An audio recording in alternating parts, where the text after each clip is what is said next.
Who is that on the radio? Who is that on the radio? Who is that on the radio? You really want to know who's on the radio? Come on.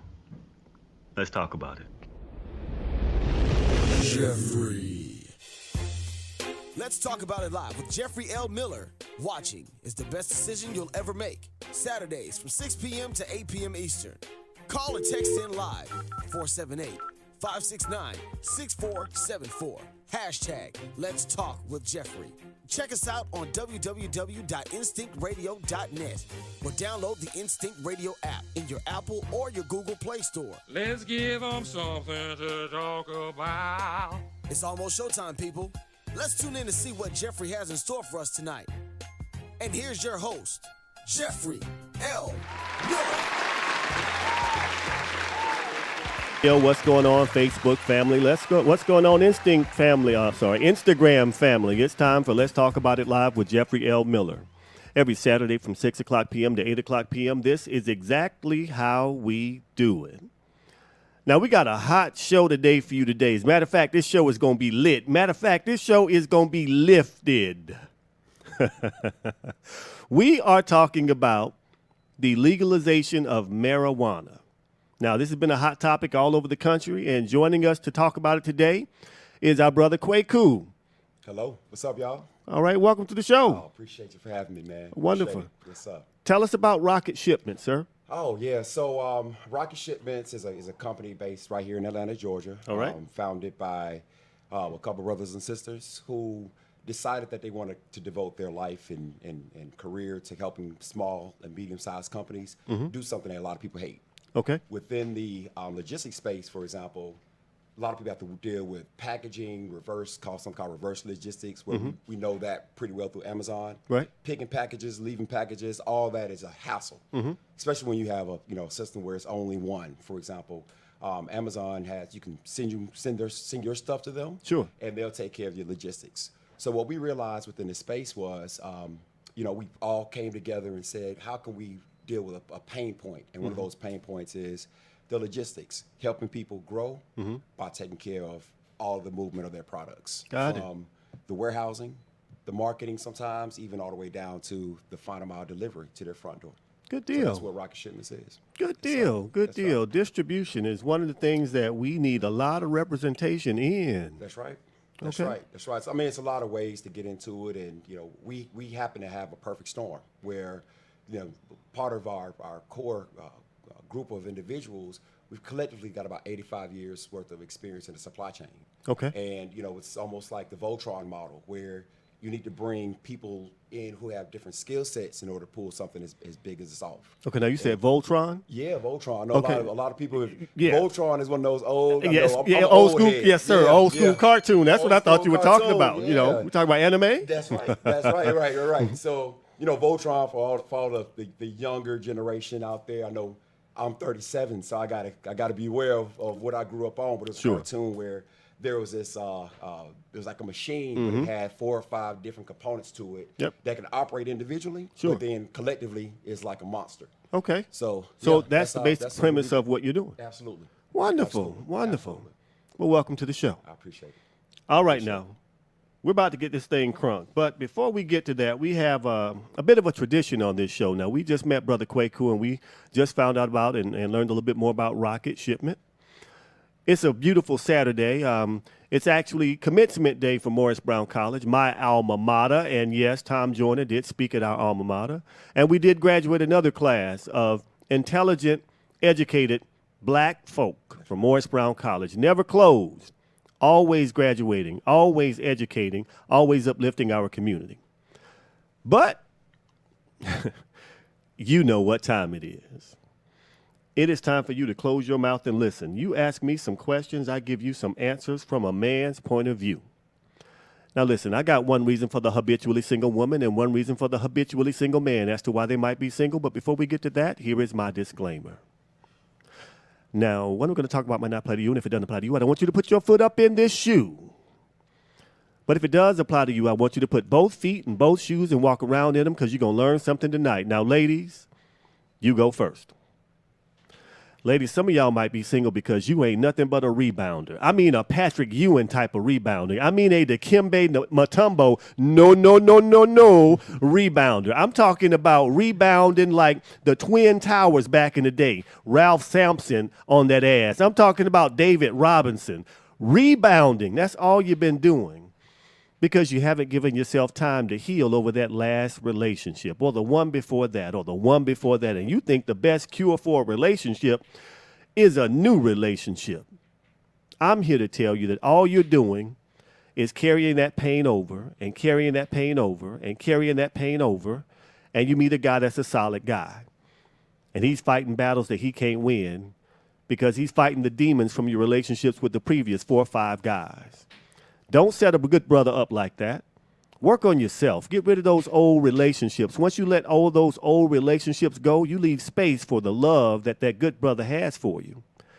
As long as you keep carrying those old relationships with you, you're going to keep getting more of what you got. And what you got is something that's caused your ass to be single. Brother Kwaku, what do you think? Ooh, man, that's a heavy subject there, man. I ain't never been married, man, but I can only speak for myself, man. Yes, sir. You know, I think it's all about sacrifice. You know, and some Absolutely. people may want some things at a later or earlier time in their life. You know, I met and dated, you know, women who wanted a family in their early 20s. You know what I mean? From, you know, the way I was brought up, it wasn't that. And Right. so trying to link two lives together, Yes. right? For 4 or 5 decades, right? It's something that you got to kind of, you know, either know you're going to jump into it and learn as you go, or make mistakes along the way. And then, you know, sometimes that person will come to you, I think. You know what I mean? But Good deal. To hit your point, man, being single it's a tough place, man, for a lot of folk. But, you know, you deal with a lot in terms of, you know, why the question why comes up a lot. Absolutely, you know? absolutely. But just know yourself. That's what I think. You know, date yourself first and figure out what it is that you're here to do. Sure. And then that other person, when he is doing that, y'all will come together at the right time because you'll be able to see each other better. I agree. Not crowded, you know what I mean, by extra bullshit. I agree. I agree. All right, fellas, don't think I'm letting you off the hook. Fellas, you are next. Brother, some of you are single because you have not mastered the skills, the technique, or the ability of totally satisfying your woman. You go into the relationship thinking that 2-3 minutes is all you got and that's all she gonna get. You go in thinking that as long as you get yours, you ain't get yours, that's okay. I'll get you next time. You go in thinking that just because the way that it's supposed to go in your mind is how she sets it out for you, you think that's good. You think that's balanced. I'm here to tell you, brothers, that it takes more than that. I'm going to need you to dedicate yourself to at least 2 to 1, a 2-to-1 ratio. That means if you get yours one time, she gets hers twice. If you get yours twice, she gets hers 4 times. You get yours 3 times, she gets hers 6 times, so on and so forth. It's a 2-to-1 ratio because the woman is a multiplier. I guarantee you give her 4 good ones, you got breakfast in the morning. Not only do you have breakfast in the morning, the only time that you really gonna get strong attitude is when you ain't giving her none. And then when you give her some, she gonna be all right. I want you to understand it has to be a 2-to-1 ratio at minimum, and you have to master pleasing your woman on every level. That means mental. You get her there, the body will follow. That also means spiritually. You get her there, the body will follow. And yes, you must master the body. All 3 levels makes it easier for you to get that 2-to-1 ratio. Now, brothers, you keep on thinking that one good stroke you got right before you bust is good enough for her.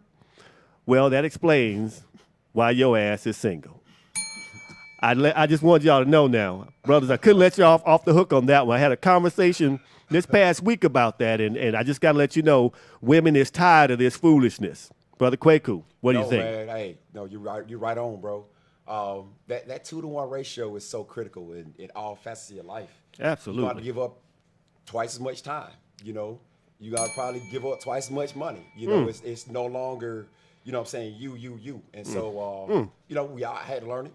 You know, had to learn it the hard way sometimes. And it's like, when you kind of scale back, 2 can be half of you. You know what I mean? Half your time too. You ain't necessarily, you may not have enough to give her. You know what I Right. mean? But especially when it come down to, you know, some of the things you're alluding to, especially within body, that's something that's non-negotiable. You're gonna have to do that. It is You see what I'm non-negotiable. saying? Say that Yeah, again. you can't fake around that one, man. She got to be pleased, and that's something Absolutely. that we got to understand from that vantage point. You got to take care of that because that's something you can control. You can work on that piece. Absolutely. That's easy. Absolutely. All right, let's get into it. We're talking about the legalization of marijuana. Let's talk about it. Now, I want everybody to understand something. First of all, the former Speaker of the House, John Boehner, has made some contacts with some of his good old corporate buddies to get some of this money that's coming up. John Boehner. We're talking about John Boehner. If you think you too good to figure out a way to get some of this money, well, that explains why you might not be as wealthy as you could be. I need you to get your thinking up. Man, look, it's getting hot already. We got a phone call already. All right, caller, thank you for calling. Let's talk about it live with Jeffrey L. Miller. Give us your name and your comment. They hung up. That's all right. They're probably high. don't call back. They're probably high. They probably high. They probably high. Okay. All right. So, Brother Kwaku, let me ask you this question. First of all, where do you think this industry is? What are the challenges, first of all, of getting into this industry? Yeah. Man, I mean, I'm going to put it like this, man. This is such a wonderful space that we've entered. You know, as a, man, heavy industry mover and shaker in this space. Right now, I think the basics of understanding where to go to get information. Okay. You know, Yes. there's a lot of misinformation out here. Right. You know, from what's legal, what's not legal. You know, how the laws are beginning to play themselves out. You know, you brought up how the whole entire industry of marijuana I think is going to change globally. You know, commerce is going to change the way we operate and the way we trade, everything. So I think it's finding not only some credible sources where to go and get credible information, whether it be the internet. There's some sites that are a little, you know, are more prevalent in understanding what we're up against. Right. And then there are other sites that just want to make money. You know, the whole entire industry is one based on taking care of the little man. It's not going to be a government-run system. Which is why the government is putting so much emphasis on delaying the process of decriminalizing it completely. You know what I mean? It's just one of those industries that is always going to be predicated on making sure that the small and medium-sized companies are, you know, going to take have a big part to play in this game. From a grower, you know, a farmer out of Mississippi who can grow a particular strain, whatever that looks like, all the way down to, you know, a dispensary. You see what I'm saying? Yes. They're all predicated on small companies being able to capture a regional or local space because it's too much. Got it. But it's great. It's a great, wonderful industry, and we about to change a lot across the whole entire space of marijuana and hemp. Good deal. Good deal. Now, let's talk about hemp. Now, hemp currently is legal, correct? Absolutely. All right. Absolutely. Now, one of the other big wheel congressmen in Arkansas, I cannot believe I can't remember his name, but they recently passed legislation to make it easier for hemp growth. Yes. What about your experience with hemp? Man, so for those of us who, I grew up with Outkast, for example. And, Yes. and one of the lines that when I started to get into this game a little bit deeper, that always crossed my mind is, you know, Big Boy saying, I used to sling a fat rock, but now I'm serving hemp. He was so prophetic in that because what hemp is mature marijuana plants. Okay. Okay. So you can literally have a strain of marijuana that grows very little flower. All right. And to make it kind of analogy, it's marijuana plants are called dioecious plants. Okay. Basically, there's a female and a male counterpart. Got it. You see what I'm saying? Okay. But if you let the plant pollinate, it stops producing flowers. All right. The flower is there to attract something, whether it be a bee, right, or a bird, where now you can cross-pollinate the plant from a male to a female. Okay. Right? We know plants are static, so they're not going to be able to move. Absolutely. But they have, you know, they're built-in ways in order to get their seeds across, you know, an entire pretty much region if it wanted to. Wow. You know? But if you do let the plant, you know, begin to mature, it grows into hemp. And hemp is from a botanist space. If you talk about the cannabis sativa plant, hemp is one of those. It comes from that plant. Got it. And it's all dependent on what the makeup of, you know, the flower, the flower stops producing its THC or its flower, it starts to produce other things. Understood. And some of those things are what we're taking advantage of in the medical space. Something like CBD, which is a big thing right now, is coming from hemp. Understood. And then your levels of THC begin to decrease because you don't need the flower anymore. So let me ask you about this, and this is one of those things that you hear about. You hear about this synthetic marijuana. Yeah. And how it's just killing people, and people are overdosing, getting sick, all of these things like this. Why would we, and this, just give me your opinion, why would we be able to purchase synthetic marijuana, but when it comes to natural marijuana, it's a schedule, I think it's Class C? Well, Schedule C? We're Schedule 1. Schedule one, which Yeah, means you get severely punished for it. Well, I mean, even that, go back. I tell folk, go look at the history, because all this stuff is there. Yes.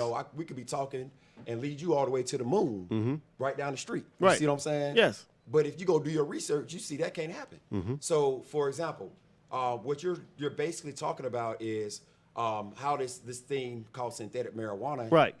is really potpourri. You know what I mean? It's killing folk, but that's not what we deal with. You see what I'm saying? Right. But to answer your question, the government can't tax it yet. And so, you got one or two issues. The first issue is it's not coming from the plant, which is why you need to legalize the plant. Understood. It's other things inside of that plant, that can help us, but you need to pick it directly from the natural plant. Got it. And then- Hold that thought for me. We got a caller coming in. All right, welcome. Thank you for calling. Let's talk about it live with Jeffrey L. Miller. Call us. Give us your name and your question. Hey, Jeff. Hey, It's Olivia. Olivia, how you doing? Good.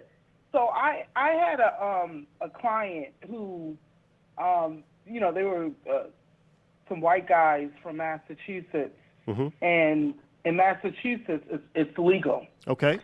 And so what they did was, and I think a lot of, because I know a lot of people want to get into growing it and things like that, but there's another area that a lot of black people aren't really, fully investing in is the accessories.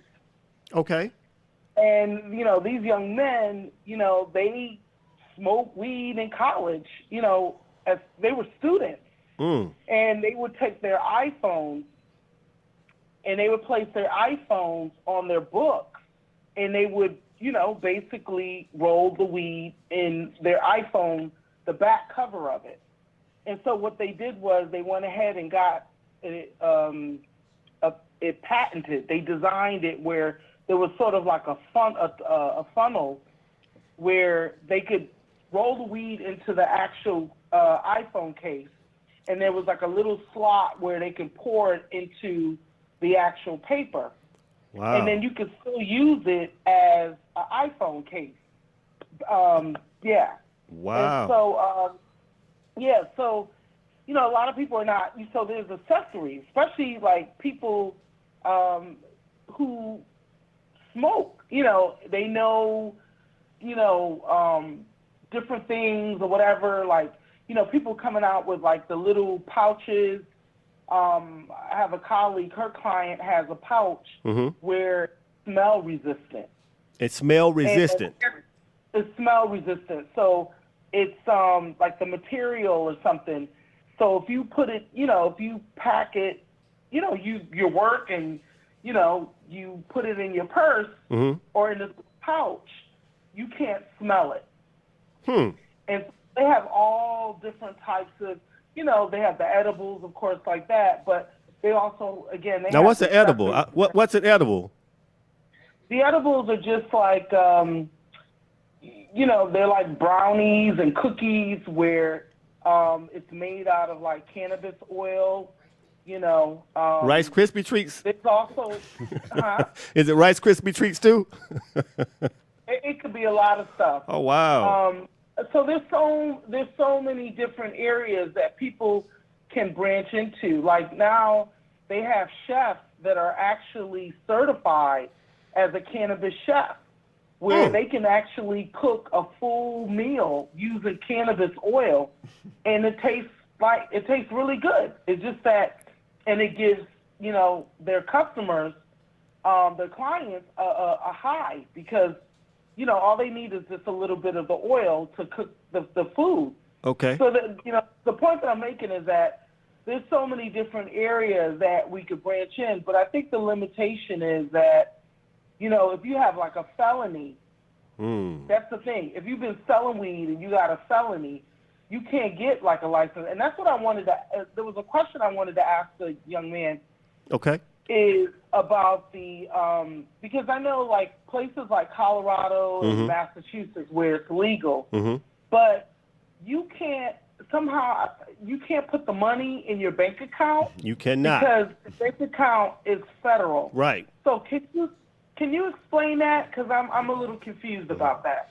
All right. Thank you so much for your question, Olivia. Hold on so you can hear the answer. Go ahead, sir. Yeah, well, Okay. you know, thank you. Obviously, you know, you got a wealth of information and, you know, your knowledge is very extensive. So you want me, I guess I'll go backwards.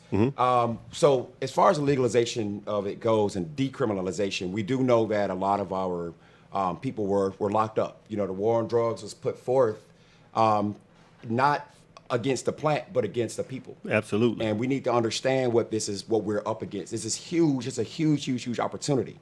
But yes, if you do have a felony, the government is now saying that you cannot get into obviously the sale of it. And the reason being is because at the federal level, even though it may be legal in a place like Colorado or California, it's not legal. If you take for example, a pound, even though you can get it in California, if you take that even across the state line to somewhere where it's Colorado, yes, that's trafficking because it's federally illegal. Whereas the states have the rights to say we're going to, you know, legalize medical, recreational, and other, you know, CBD marijuana products. But we're going to do it in just our state. Right. That's fine. You can move it within the state, but outside the state, if you go across lines, that's because it's federal lines you're crossing. That's why it's that way.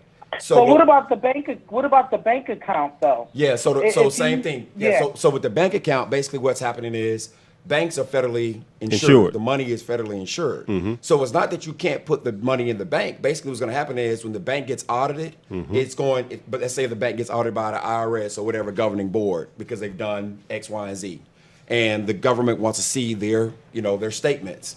If you have something like marijuana inside of as you're holding their money, basically that money is going to get taken away from you. Sure. And then it gets muddled. So the area gets gray with banks. Now, the way around that is you go with credit unions. So credit unions are a good way to store your money because they're nonprofit, okay, and their federally insured system is a little bit different. Okay. So we have I'm putting together literally a team of lawyers, and that's another thing that I wanted to kind of impress upon the callers. We've got some very good consultative services, which also will lead you to a lawyer within your state that can help you navigate the laws, because at this point, that's where the main, deal is. What are the laws and the policies behind this? And we need to understand it. Laws are and the legal side of things can be very gray. Hence, we put things in place. So if you want to, I'll leave all the information, obviously, but we can point you to, law firms that are black owned and black operated that are dealing with, the cannabis side of law. Good deal. Which makes another, entry point into this game for us. It's a lot of different ways. So we can help you, do the whole entire shebang. And I've got a team of lawyers that are very sharp, from up in D.C. and Georgetown to right here in Atlanta.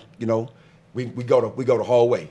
Good deal. And make sure that everybody has the right information from a legal professional, and that helps us really understand this. I would love to get your card, because I think it's definitely a lucrative industry. But my concern was the money, because if you have a lot of cash on you, you can easily get robbed. But the fact that you can actually place deposit that money in a federal, credit union, or credit union, then that's a lot better. Oh yeah, than absolutely. Having to have all that cash around you. That's right. Good deal. Olivia, thank you so much for the call. Great question. And I'll be sure to get a card for you and get it to you soon.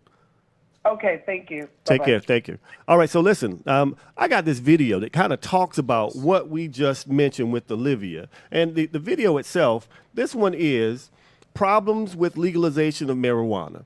We're going to watch the video. We'll come back and talk about it, but I'll set it up for you. What ends up happening is just that. You get all this money, and you can't put it in the bank. You know, or if you do put it in the bank, they want to rip you off. They want to charge you exorbitant fees. And then the banking relationships usually don't last very long because the banks don't want the risk. That's right. So we're going to look at this video. Actually, what we'll do, we'll talk through a little bit. I want to make sure the ad doesn't play because they ain't sending us no money. You send me some money, we let your damn ad play. All right, so here we go. Let me ask you this real quick question. How did you start to see the light when it comes to the potential of this industry? What happened for you? Oh man, great question. So I had mentors, you Okay. know, and I think part of what and how we're going to really take advantage of this space is to seek out business people, legal professionals, you know, medical professionals who can help us understand these things. And that way, not only because it's a brand new, we've never seen anything like this, right? Understood. So there is no right or wrong way. There's no direct way of doing it. Understood. I know I'm a driver, so I'll go hustle, meet people every day, 7 days a week. I'm trying to meet new people and trying to get some idea on how to navigate the space. But it's also book knowledge. I mean, just go read it. I can give, you know, tons and tons of information, credible information that gives you an idea of where to start. And then from there, you look at your passions and say, you know what, I'm a lawyer, right? Or, you know, I'm a massage therapist. What are some of the ways I can get involved in this?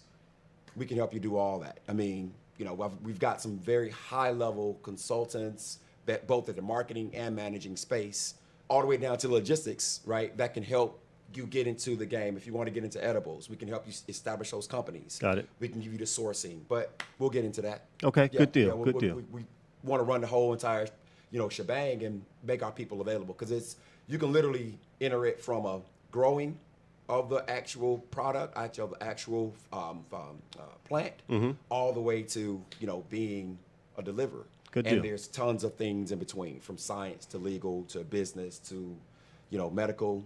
It hits everything. Good deal. Yeah. All right, let's take a look at this video. We'll come back and talk about it. Go ahead and roll clip for me, please.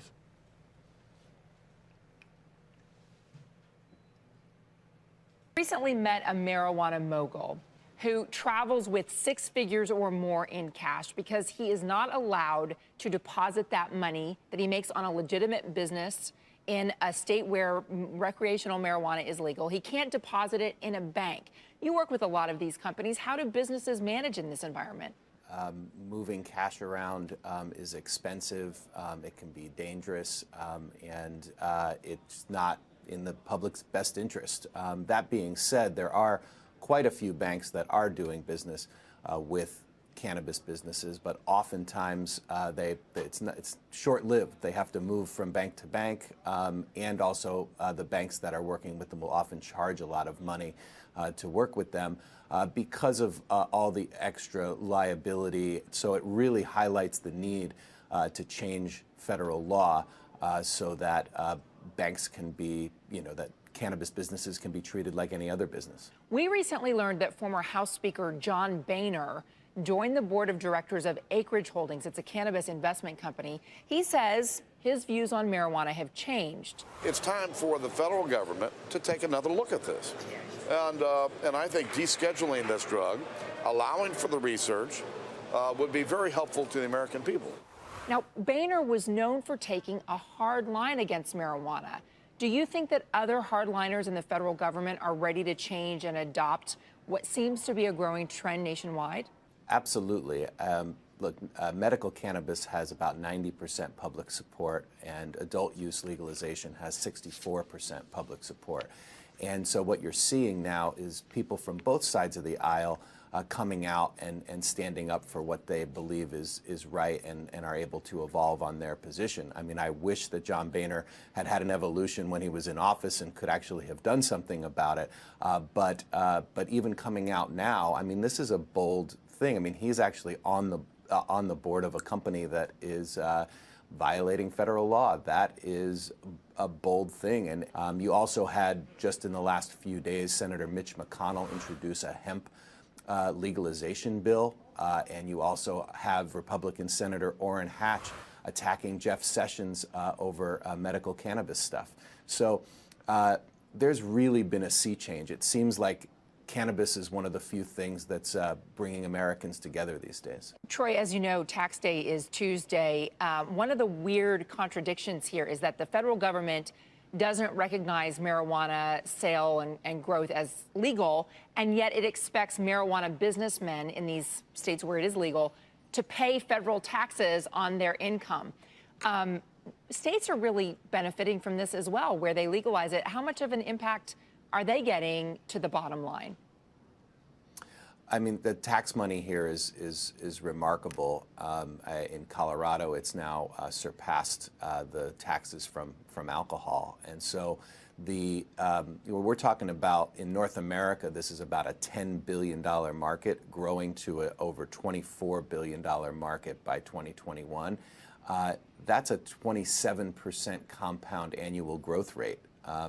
This is an industry that's creating jobs.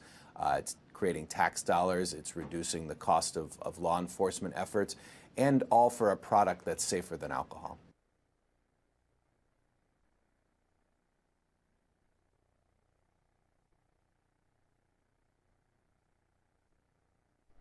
All right. Did you hear that? 27%. 27% growth. Okay. Now, what did you think about that video? Yeah, I mean, it hits right on point. You know, we need to wake up.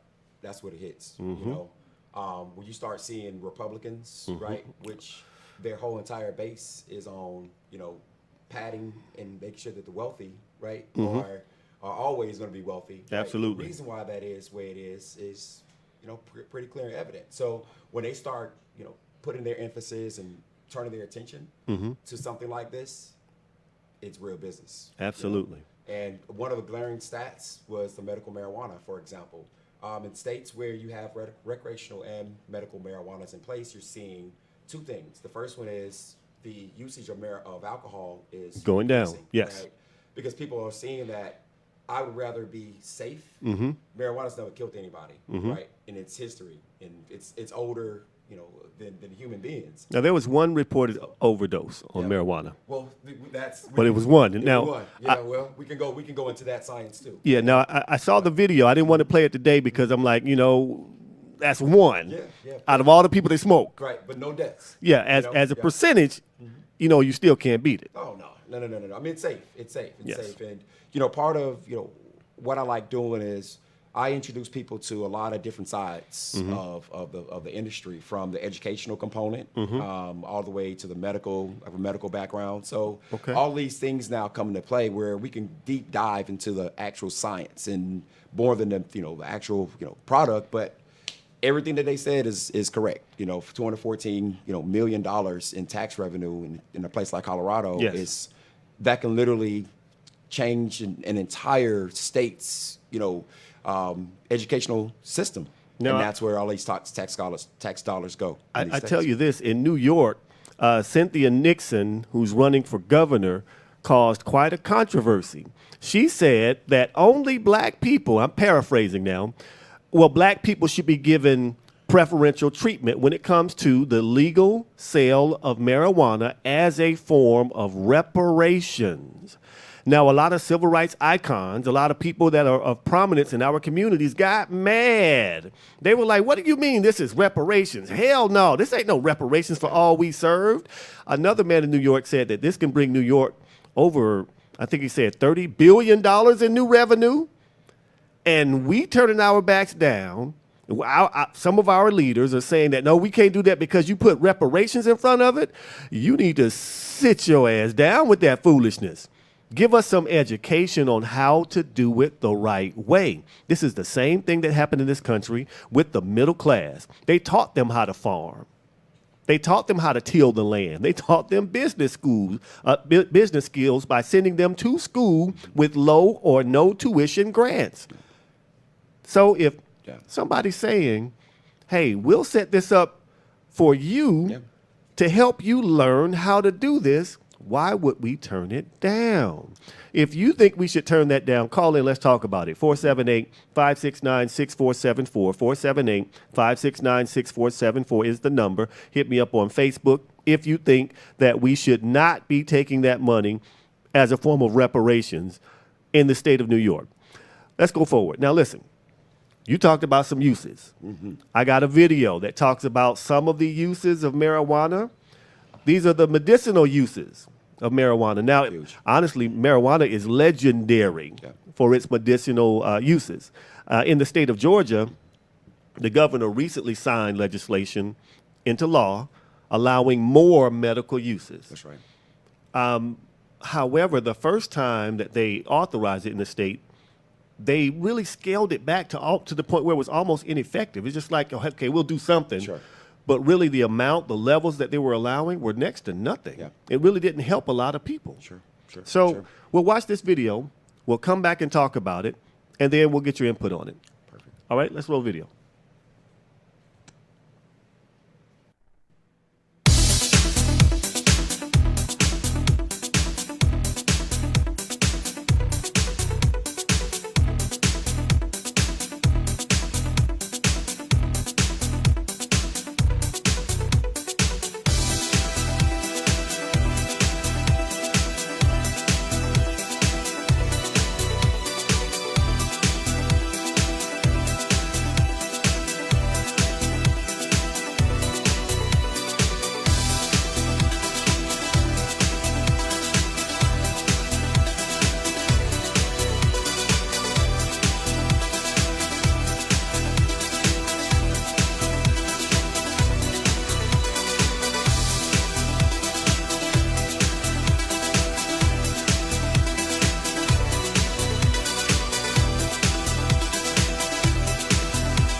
All right. So you saw a lot of uses there. Yeah.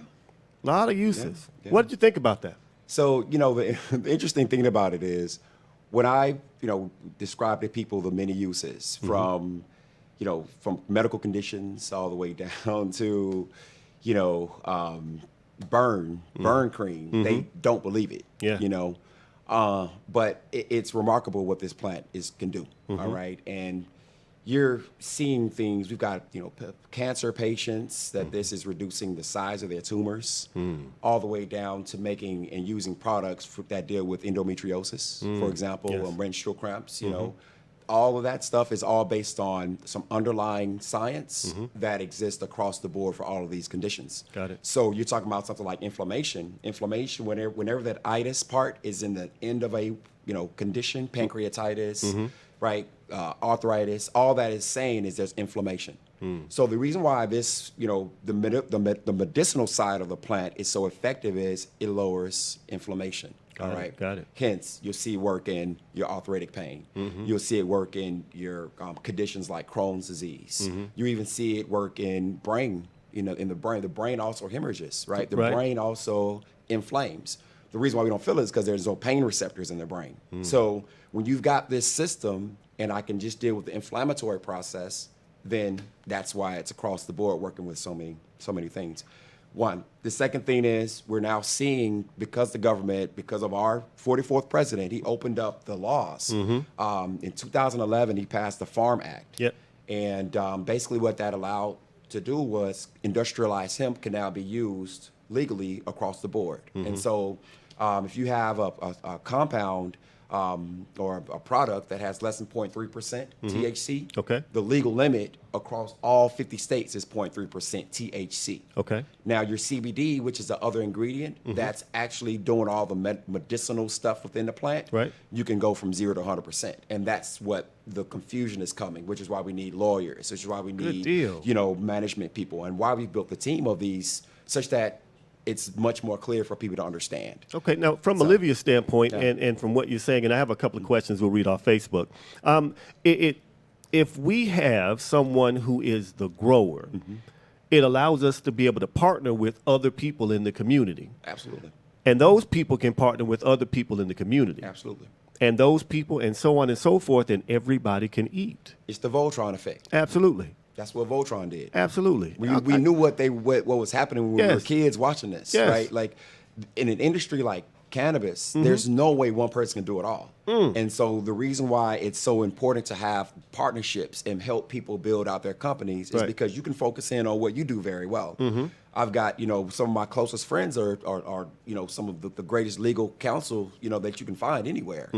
So I wouldn't ask them to come into a space where we're distributing. Right. I say, hey, listen, there's opportunity here to create in the legal space, carve out your niche. Got it. And niche specialization is the name, is the way everything is going to be moving towards. We Got see it. these little small pockets, but smaller things make up a larger part. And you can find your passion. We can help you build out in this industry specifically and multiple, but we can definitely get you to the final stage by bringing other resources into your place. Good deal, good Yeah. deal. I've got a Yeah. question here from Shanita. Shanita says, can I legally purchase stock in medicinal marijuana, although I live in a state where the sale is illegal? Yes, you can. Yes, you can. So there's if you go, just Google some companies, and again, we can help you find. We've got investment teams. Like I said, no industry is left unturned. I've got a financial advisor who can literally walk you through the entire range of what companies are credible, educating people on what the stock market is, educating people on how financial investment. These are things we just weren't necessarily, it wasn't built into our system Right, for right. reasons that we had no control over. We weren't allowed to read. Our parents paved the way socially and culturally, but now economically, this is what is going to be our legacy. Good okay. deal. So, it's to hit that point right there. Yes, you can. It's plenty of companies out here. They're at the penny stock level, and again, we'll be more than willing to just point you to the right direction and give you the whatever you need to get you up and running. Good deal. The state of Florida, Governor Rick Scott, has some marijuana laws on the books. Yeah. And they also restricted who can actually sell it. That's right. They made it really difficult for somebody brand new to come in. They basically said, unless you've been in this industry dealing with plants and horticulture and all this other stuff, you can't do it. You got to have, I think it was 25 years. 30 years, okay. Yeah. You got to have a 30-year track record Yeah. to be able to start. Yes. Yep. So that cuts a whole lot of folks out. Absolutely. How can we fight that type of legislative discrimination? Yeah, well, you know what? It's funny you say that. I met with one of my great friends, and he's a HBCU, AUC grad. We all have come from Hold this on one bastion. second. Hold on a second. I need y'all to understand something. This is some HBCU That's stuff right. going on over here. That's Clark, right. And then was we Clark got- Atlanta or just that's Clark? right. It's Clark Atlanta. That's right. Clark That's Atlanta, right. Morris Brown. Yeah, guy we represent strong. man. Absolutely. Y'all That's right. think we had a rivalry or Yeah. something over there. No, we didn't No, have no man. rivalry. We That were might have cooking been, it up. yeah, that was institutionalized. That's right. Don't get it twisted. right. However, it's some smart people that are finding ways to reach out to each other and connect. That's right. And we're building some stuff. Y'all watch what we do. That's right. Watch what we That's do. right. I'm That's sorry, right. brother. I just had to no, point that I out. mean, no, it hits to your point. This is graduation week, so Yes, it is. we're ushering in a new, set of people into our alumni team. You see what I'm saying? Yes. Which means it's going to be better thinkers. It's going to be more technologically advanced. The next generation is what's going to power us and push Absolutely. us into, retirement. So it behooves us to, invest in them too. You see what I'm saying? Absolutely. But to hit the point, man, I've got a group I'm working with right now, and they're putting a coalition of black farmers together. Because again, to your point, if you don't have the infrastructure, and I think part of the issue of us getting into this game is capital. It's capital intensive. Sure. But when you formulate partnerships, that capital part begins to decimate a little bit because Absolutely. you're using somebody else's resources, but you bring in your skills and your grind hustle to their system. Got it. You see what I'm saying? Absolutely. And so, is it prohibitive? Absolutely not. We help you get there. But at the end of the day, it's anywhere. It's anything. Just go and look it up. Go type in what your passion is, you know, and you can create that. You know what I'm saying? Good deal. But yeah, it's wide open. It's Yes, a wide open place. Yes, it is. I tell you what, Senator Cory Booker recently sponsored a bill that is going to address legalizing marijuana. Senator Kamala Harris has backed that bill. Now, first of all, I want everybody to understand, if she runs for president, she's going to be a force to be reckoned with for two reasons. First of all, she is extremely articulate. That's right. Now, you can come at her and she will chew you up because of her legal background and her career. First of all, just talking to people and having to be on point. That's right. The good thing about that is she's going to be ready for what they bring to her. The other thing is this. There's a certain amount of saying, okay, y'all been doing things this way for so long and look at what you've gotten. Things are changing now. So she's going to be a force to reckon with if she decides to run. Let's take a look at her comments when it comes to the legalization of marijuana. Here we go, roll clip. Legal at the federal level in the United States. I am proud to formally announce that I'm signing on to the Marijuana Justice Act. It's the smart thing to do. It's the right thing to do. And I know this as a former prosecutor. I know it as a senator. And I know it when I just look at what we want as a country and where we need to be instead of where we've been. Let's get smart. So the fact is that marijuana laws are not applied and enforced in the same way for all people. So for example, African Americans use marijuana at roughly the same rate as whites, but are approximately 4 times more likely to be arrested for possession. That's just not fair. So we need to change the system. I'm proud to stand with Senator Kamala Harris and others in supporting the Marijuana Justice Act. The Marijuana Justice Act does a number of things. First of all, it incentivizes states to change their marijuana laws to end this prohibition. The laws that we currently have are not fair in terms of application and in terms of enforcement. We know that there are certain communities that use marijuana and without any repercussion whatsoever. They're able to go to work, they're able to go to school, and they're not judged in terms of their society. 2 of the last 3 presidents admitted to using drugs. Congresspeople, senators have admitted to using marijuana. But there are other communities for which it's completely criminalized.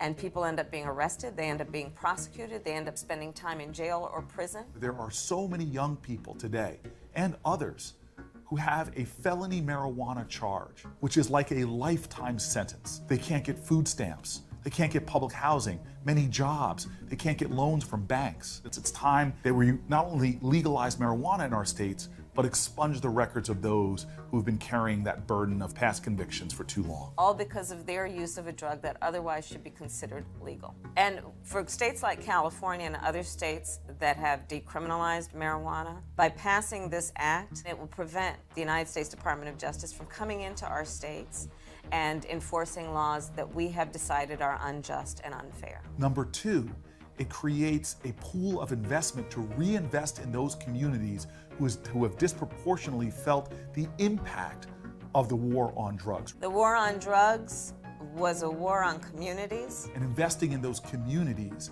that have been disproportionately impacted. Investing in education programs, investing in libraries, investing in job training, investing in treatment. This must be about restorative justice as well.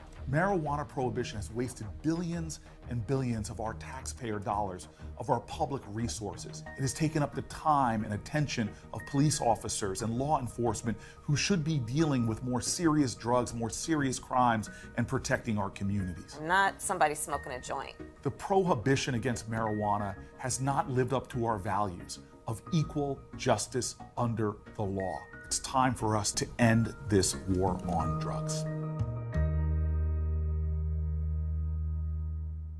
Now, they broke it all the way down. Let's go a little bit deeper with it. The crack cocaine epidemic ravaged our community, and the disproportionate enforcement and sentencing when it came to crack cocaine took a lot of people, men and women, out of our communities. Let's look at powdered cocaine, which is actually the same damn thing in a different form. It's like getting water and getting ice. It's the same thing in a different form. That's right.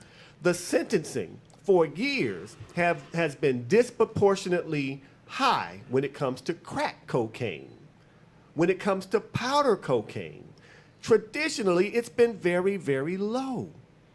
Early on in President Obama's administration, there was a movement to try to get those sentences at least on the same level. Damn. Can we at least get some equity? When Sessions came into office, when Trump came into office, they immediately started to do things to roll those things back. So I need y'all to understand what they just said. Senators Kamala Harris and Cory Booker, what they just said, we not making that up. This is the truth. All right, let's get back to it. All right, Brother Kwaku. Yeah. Now, let's talk more about the medical usage of marijuana. If I had a child Sure. who was suffering from seizures, and we know that legalized marijuana and the cannabis oil can treat seizures. Sure. How would I go about finding that type of medication and not risk going to jail? Sure. So let's break down the definition of the medical marijuana. Okay. All right. When we talk about medical marijuana, there are 3 levels basically that we deal with when we talk about legalization. Okay. All right. You mentioned that there were recreational laws in place. There's medical laws in place, and then there's levels, one level below that, which is accessible to everybody. Okay. No prescription needed, no medical card needed. And that's what the confusion is coming in at. So we'll start from a very lower level. Okay. We mentioned earlier that you got this level of THC. And the THC is the whole reason behind why it's moving at such a slow pace. All right. THC is a psychoactive compound in cannabis. All right. And that's pretty much what is the euphoria. You get the high feeling. That's all THC. Good deal. Now, if you take that out of there, all right, and you go to the non-psychoactive part of the plant, you enter a range called cannabinoids. And cannabinoids is about a family of about 111. We found about 111 different compounds that are inside that plant. Okay. The second largest compound in that plant is CBD, and that's what we got from hemp. Okay. So now we see how it's all connected, right? If I industrialized hemp, if I can produce industrialized hemp in the United States, right? And again, it hasn't opened up across all 50 states, but there's some states, one of them you mentioned was Mitch McConnell in Kentucky, Yes. right? They're producing and pushing industrialized hemp. The reason being is because once you extract the CBD from that plant, that's the medical side. Okay. That's the medicinal side. Got it. So we're literally working with a compound that if I have it at 5%, that 5% CBD range could be helpful for anxiety. Understood. Right. However, if I have a 37% CBD potency, that will be good for a child who's suffering from epileptic seizures. Got it. And that's how the whole entire, understanding of CBD came about. It was discovered back in the 60s, right? And because it didn't have any type of, psychotropic or psychoactive effects, Yes. people thought there wasn't anything in it, right? Because it didn't have the THC. Right. But now that we see that this does not get you high, there are compounds and things that are coming out, and we can again point you to a lot of different places where you can not only find these compounds, but readily available. They'll be readily available to you. But it's a CBD. Got it. Stands for cannabidiol, and that's the main part of the plant. That is legal in all 50 states. Wonderful. With the one stipulation, 0.3% less THC. Got it. And that's the crux of the issue. Wonderful. That's what we're trying to push our people to understand. The recreational part is sooner or later it's going to come, right? Right. It's sweeping the country. But get involved in something that's legal right so now. That's the message I'm getting from what you're Yes. saying. We don't Yes. have to wait until recreational is legalized. We can start absolutely now. not. We can start right now with Wonderful. CBD products. Wonderful. CBD infused products. Listen, I want to play this next video because the Trump administration last month, they actually said that they're not going to go after Colorado now. Now, initially, Jeff Sessions said, "We coming to get y'all. Yeah. We coming to Just get like you. that. We're coming to get your money." It's illegal in the United States. We're coming to get you. But now, last month, Donald Trump said, we're not going to mess with the states who have legalized marijuana. That's right. So we're going to play that video, and we'll come back and we'll talk about this. But now, I just want to go a little bit further before we get into that. I need you guys to listen and hear the message. The message is there's some legal avenues that we can take right now to build the base. To build the base. You don't wait for the market to be saturated. That's right. You stay ahead of the market. You are ready for the market to explode. Then you make your money, diversify, and make some more money. That's what we have to be prepared to do with this movement because it is coming. All right. And another thing, too. I have a friend who has a farm. Come on now. And I'm just seeing all types of connections the more and more we talk. Come on now. And it's just going to be good for everybody involved. I'm really excited about what's coming up and what's going on with this movement. We ready to roll that clip? All right, let's go ahead and roll it. Senator Cory Gardner saying that President Trump has given him a commitment to sign a bill protecting states with legalized marijuana. Now, such a bill hasn't actually passed, but Gardner says he will now lift the hold he has placed on the president's Justice Department nominees.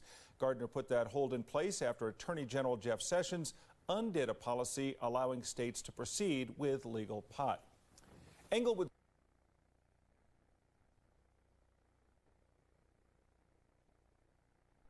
All right, all right. Now, I need y'all to understand that is significant. That's significant because they're saying, all right, we ain't gonna mess with y'all. I can guarantee you they're seeing the money. Oh, yeah.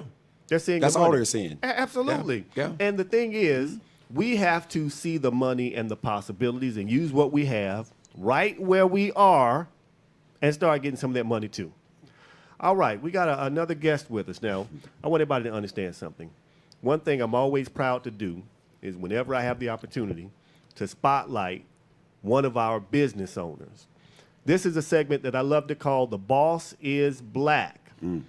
And we got a boss in the building right now. Now, I know they talk about Rick Ross, and we talking about a boss that you can see, shake his hand, and he can actually show you what's going on.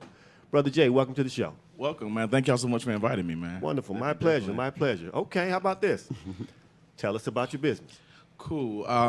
It's very interesting. People ask me, like, exactly how I get what I do. I actually own a wine boutique in Castleberry Hills.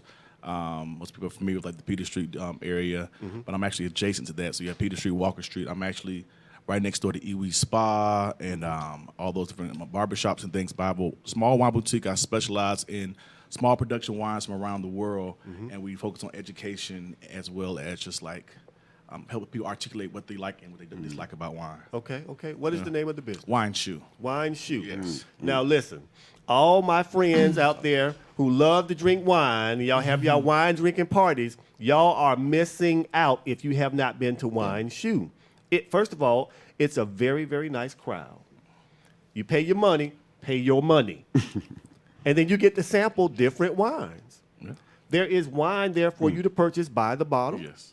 And if you want a nice cigar, you can smoke a cigar there. Right, exactly. Okay, so tell us how you got it started. So interestingly enough, I guess I have to go back a little bit further. I'm actually not from here originally. I'm from Alabama, Anniston, Alabama originally, but I moved here back in 2002. Anniston, Alabama? Anniston, Alabama is where I'm born and raised. Yeah, okay. What's Fort McClellan is there? Fort McClellan is there, okay, yeah, exactly. It still stands. It's not, functional, but it still stands. Okay. That's where I'm from. Came here back in 2002 when the Morehouse College graduated from there. Hold on one second. We all y'all this HBCU, man. Morehouse, Clark, Atlanta, Morehouse. It's going down. I didn't know the brother was from Morehouse. But when I tell y'all that we're not fragmented over there, that might be institutionalized, but we don't do that stuff. We network. Yeah, man. Go ahead, sir. Exactly so it is. You know what I mean? I'm a musician, degree in woodwind performance, and I've been a musician for many years. I got into the wine industry a number of years ago. I always tell people it's funny, very interesting. I never waited at a table, never worked at a bar, but I had the opportunity to work at a wine boutique many, many years ago, and I had a chance to apprentice under a gentleman by the name of George Gore, who's actually the second African-American sommelier in the country. Lives here locally in Atlanta, Georgia. I didn't really know what that was. Didn't see black people doing wine. I didn't know it was a big thing, but the shop was located back in Cascade a few years ago, and I saw a number of great people come through there. A lot of, it was black-owned wine boutique at that time. So I kind of took an interest in the culture of wine and took it very seriously. And that shop kind of went down over a number of years ago. Then I went to distribution for a number of years. From distribution, I came across this boutique here locally, here in California Hills neighborhood. It was already up and running, been in the neighborhood since like 2008. And I started GMing there in 2011. I've been there that whole time. I actually purchased the business last year. Good deal. So I'm owning it. So the thing was, I kind of cultivated the not just the clientele, but primarily the wine club that I have there, and also a lot of the wines that we have in the shop as well too. One thing that we also really big on is having a relationship with not just the distributors, but very much so, as much as possible, the actual producers, and many times the farmers and the families of these actual wines. I think it's very important to understand, to approach wine not just from an alcoholic standpoint, but actually from a produce standpoint. Sure. So that's kind of how I view it. Sure. Let me tell y'all what I'm seeing here. Let me tell y'all what I'm seeing. Again, I mentioned I have a friend that's a farmer. Now, he does this event, and it's called the Farmer and the Chef. He has this chef that's, I believe he's from Jamaica or the Virgin Islands. I believe he's from Jamaica. He grows the food. The chef prepares a 5-course menu. Now, I'm seeing how you can play a part in a talk that we broadcast from the event with your wine. That's right. So all we're doing is everybody sees what everybody offers, and we're networking together, and we're showing us how to spend money with us. I'm gonna take you one step further. We were just talking about the CBD. You have CBD infused wine companies. You do right now. See what I'm saying? So you're getting the best thing about the wine is it's healthy for you. Absolutely. You know what I mean? A glass of wine. You got some communities in this world that, I think the Italians, I think it's either community in Italy or Japan, and they have a glass of wine every day, and they've got the most, people above 100 years old living individuals. Oh, it's more than just the glass, man.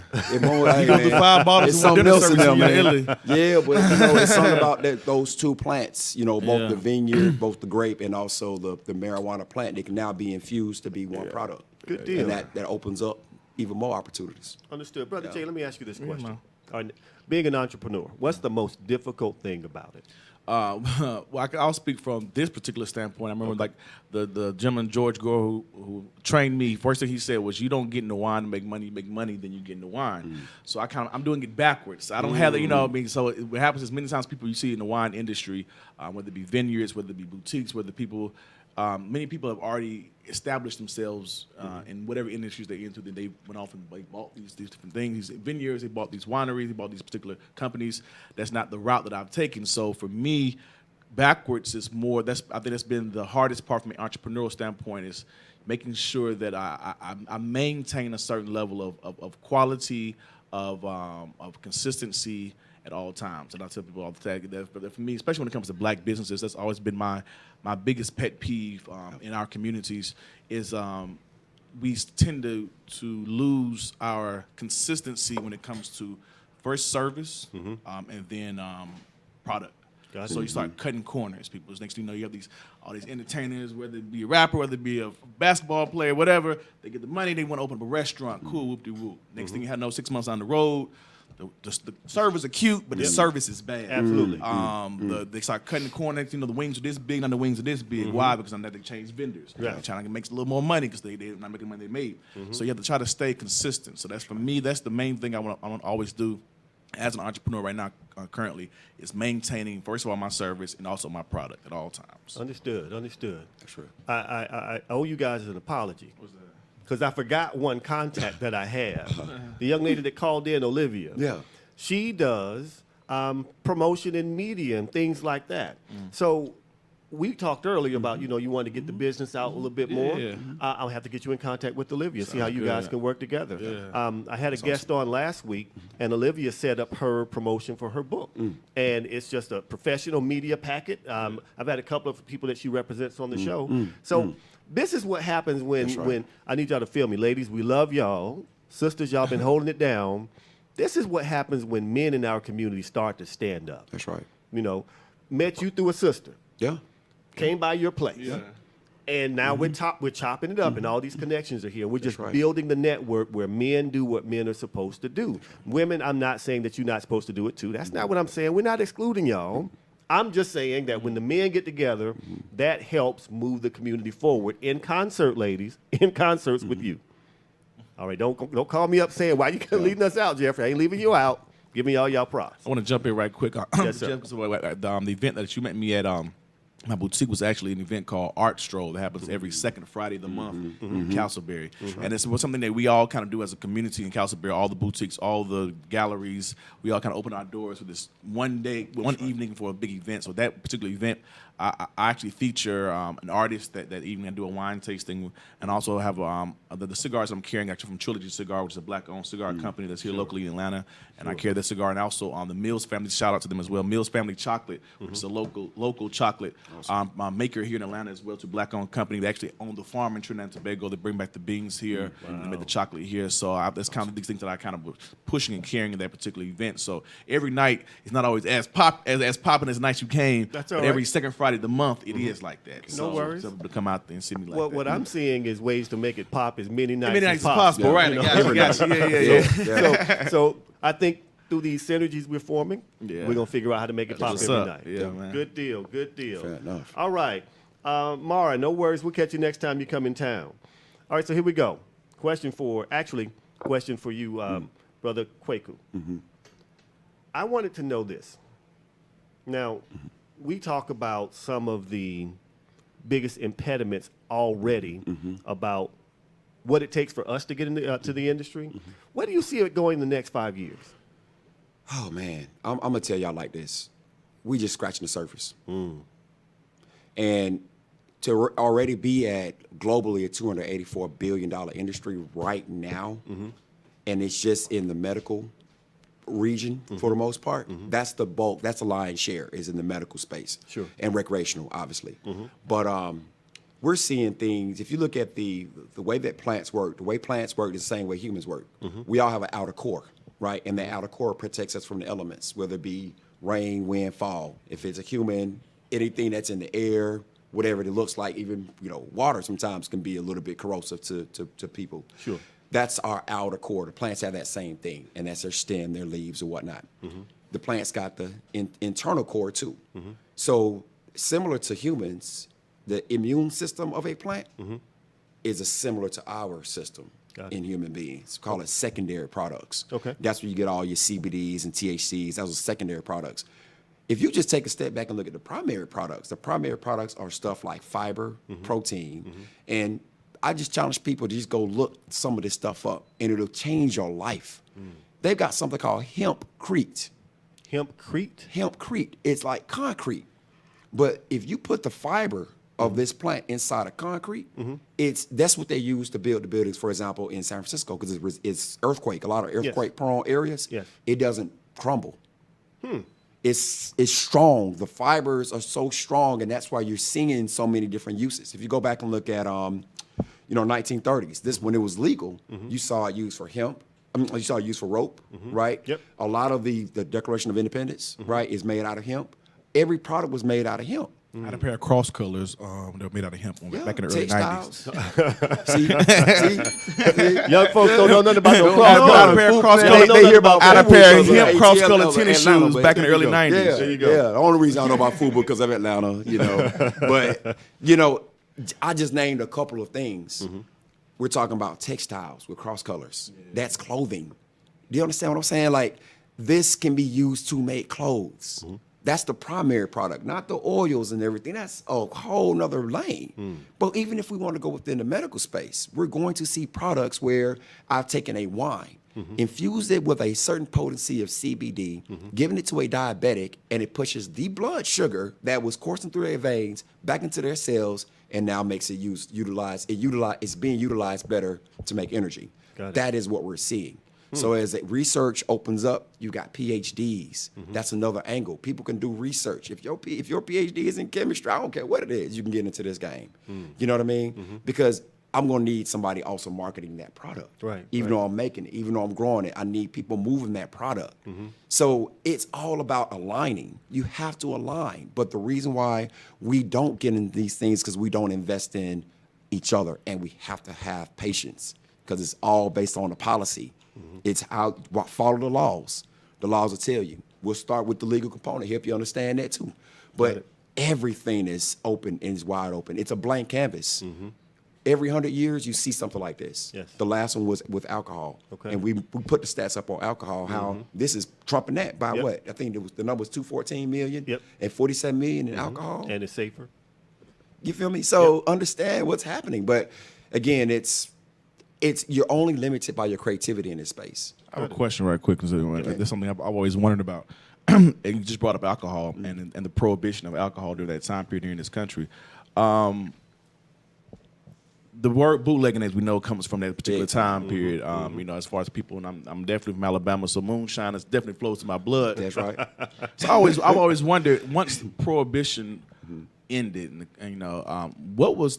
Do you know what was the policy, or what did the government do with all those men and women who did go to jail for bootlegging and that was, you know, people who had the speakeasies. What was the policies then once they ended prohibition? The same thing like it is now. Those who got ahead of the game, go back and look at. Did they stay in jail though? They didn't. And all of the, you know, at that point it wasn't as, you know, wildly prolific to, you know, lock people up for that. You see what I'm saying? But they were let out eventually. You know what I mean? But I think that's worthy of, let's bring some history behind this and understand how, and put the parallels. You know, what was going on when, because we know if you go back and look at Crown Royal or the King of Budweiser, it was before 1937. They were founded back in 18 something. Bop, bop, bop. Go look it up. Wow. I thought it was very, I'm sorry. I thought it was very interesting. I was watching. Remember, you watched the show Boardwalk Empire, and it was a particular episode when they went down to Cuba, and he had the meeting with the Bacardi family, and this when it was going on. I always find it interesting. I kind of see it now how like what they were doing, because the prohibition had not ended yet. That's right. But they were anticipating the Absolutely. ending of And lining it prohibition. up. Absolutely. The same And they were thing lining that it's Bader going is right doing, now. the same They're thing. lining up. They were lining up with the Bacardi. They were They're like, lining it up. as soon as you know it goes down, it's kind of like we're going to be the first to bring this in because we can already create these deals. And So your I'm brand like, is the king of beers. Exactly. Absolutely. Yeah, Now, You now know what I listen to mean? me now. Crazy. Now I'm not going to disparage anybody that's ever stood up in our community and led, who put their life, first of all, I'm not going to disparage any of them. No, can't do that. But when Cynthia Nixon said that, hey, this could be a vehicle for reparations for the black community in New York, and some of them stood up and said, hell no, I lost a little faith in them. Because if you don't see what's coming, and you don't see a person that's running for office and how that can be leveraged to bring wealth to our community, what is the movement about? Was it the word reparations? If you took the word away, would it be okay then? I don't get. I didn't understand why they came out so forcefully against her saying what she said. And some of the comments I saw, some people were like, "Why would they push drugs in our community?" They're not pushing drugs in our community. They were pushing wealth in our community, a way to do it legally. So that just jumped in my head. I'm sorry, I just got off base. I'll give y'all a gem. You know, I think it's time for us to start, you know, dropping gems on each other. Yes, I'm ready. These books, man, are so important. I mean, book reading is so important because you got to get information. Go and look at a book called The Emperor Wears No Clothes. All right, if we got weed smokers and marijuana users, advocates out there, we know about Jack Herrera. Go look at who Jack Herrera was. He has a book called The Emperor Wears No Clothes. It'll go back and tell you the story of how jazz came about in 1903 in Storyville, Louisiana, all right, with Satchmo and Louis Armstrong, right, and how a lot of our people weren't even allowed to, jazz came about because that part of the music, jazz in itself, allowed creativity. But a lot of the jazz artists were using marijuana, so they demonized it, right? They made a stigma to say it's a devil's lettuce, you know, and they made all these cultural and racial undertones because the music was so sultry, it was wooing and bringing other women into the space of the black individual, and the whole entire concept of jazz started The word off jazz that way. itself is a demonized word. It's a demonized word. Absolutely. And so go and look at these things, because you've allowed yourself to go and get information. Don't depend on me or Jeff or boss. Like, we can't just be dependent on each other. Go find the information, and then we come and bring it and say, you know what, we're going to synthesize. We're going to stew over this. We're going to talk about this so we understand what we're dealing with. It's real business. But like you said, they got ahead of the game. They did. Now, Get ahead of the game. Brother Jay, before you came in, Brother Kwaku talked about something called the medicinal uses of marijuana. And he mentioned the word edibles. Now, I don't smoke, and I don't eat edibles unless it's a steak or something like that. But now, the way you broke it down, you could get the cannabis oil, you could put it inside the food, and it's good, and it helps people, feel better because it reduces the swelling and things of that nature. Absolutely. So I found this video. It says marijuana is a superfood. That's right. So we're going to take a look at the video in just a moment. Now, here's my question for you. Brother Kwaku and Brother Jay, jump in, please. When it comes to the stigma around marijuana, how can we get our community to drop the barrier of the stigma around marijuana? Sure. I think it's two ways. It's education, right?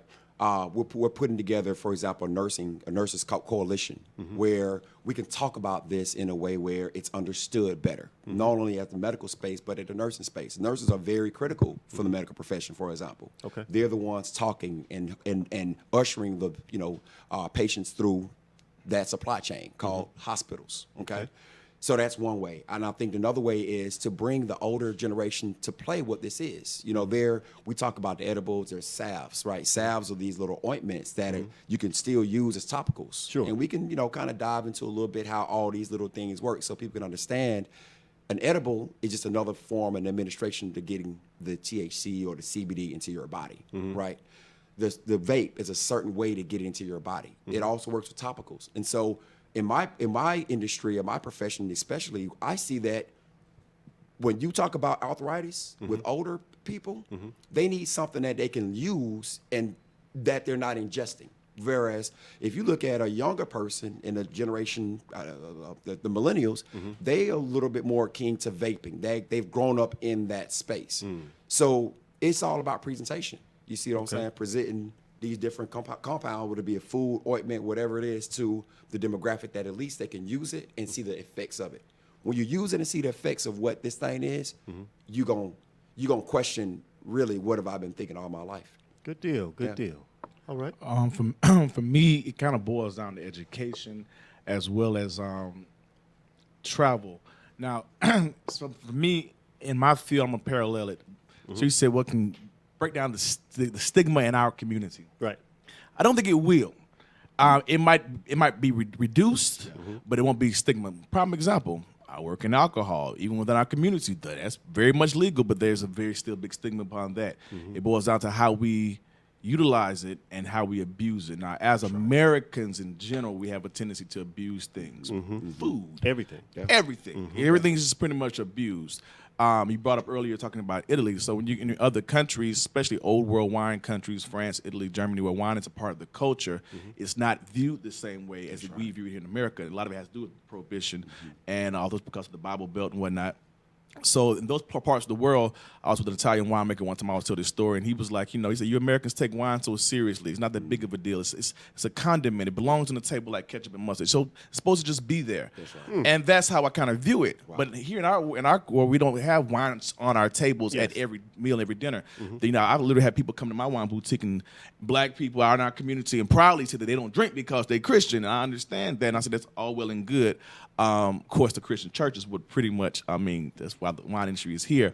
But the thing is, so as far as the stick, that's what funded it. I love it. All the I love priests, it. That's how the grapes got here. And priests, monks, missionaries came to the New World. They had to have grapes. They had to have the Holy Sacrament. They brought the vines throughout California and South America, all the colonized countries, South Africa, while the grapes are there, because of religious purposes. So I think about from a stigma in our community with marijuana, I think it's going to boil down to education and people seeing it from a cultural standpoint of not Oh man, I don't know. It's just like the more they're like I said, exposed to it and around it. Not necessarily, well, I guess they really be around it, but really be around people who are educated about it, and they don't see it as just the drunk uncle or just a high cousin. They see like, okay, this is a person who's a businessman, is an intelligent person, and they're able to articulate why they do this, why they are. More of that comes along, and people will become comfortable with it. And also, unfortunately, just like once generations got to die out. I'm sorry.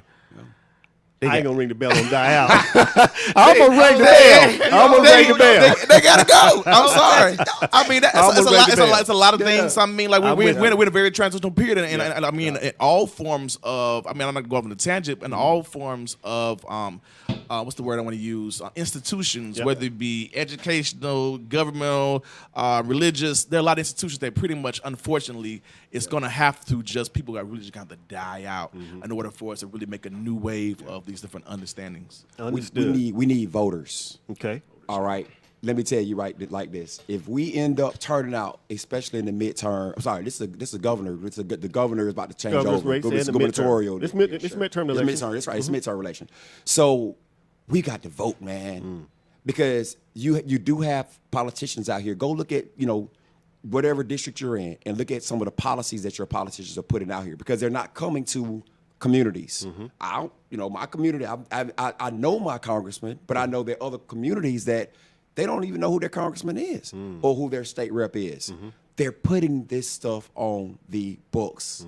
But if we don't know and we don't control the dynamic with the power to vote and vote people who also understand that this is a plant, okay? Or, regardless of what that looks like, we still need people out here voting. The only way we can get the change the numbers and even address some of the, issues that past generations have had is we need representation. We need legal representation. There's going to be brothers coming out of this system that can't, like you said, get in, but we still need to have people representing them at a professional level. Fair enough. Well said. All right, let's go ahead and play this video. We'll come back. This is Marijuana is a Superfood.